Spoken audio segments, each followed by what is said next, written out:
കോട്ടയം ബ്ലാക്കാട്ടൂരിൽ പൊള്ളലേറ്റ് ചികിത്സയിലായിരുന്ന യുവതി മരിച്ചു. ബ്ലാക്കാട്ടൂർ ആനക്കല്ലുങ്കലിൽ ജോമോൾ സെബാസ്റ്റ്യൻ ആണ് മരിച്ചത്. കുഞ്ഞിൻ്റെ ഡയപ്പർ കത്തിക്കാനായി ഗ്യാസ് അടുപ്പിൽ നിന്ന് കടലാസിൽ തീയെടുക്കുന്നതിനിടെ ജോമോളുടെ നൈറ്റിയിൽ തീ പിടിക്കുകയായിരുന്നു. ജോസി ബാബുവുണ്ട് വിവരങ്ങൾ നൽകാൻ. ജോസി,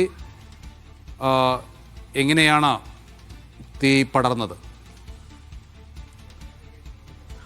നൌഫൽ 26 വയസ്സ് മാത്രം പ്രായമുള്ള ജോമോൾ സെബാസ്റ്റ്യനാണ് ദാരുണാന്ത്യം സംഭവിച്ചിരിക്കുന്നത്. കഴിഞ്ഞ 21-ാം തീയതിയായിരുന്നു ഈ അപകടമുണ്ടായത്.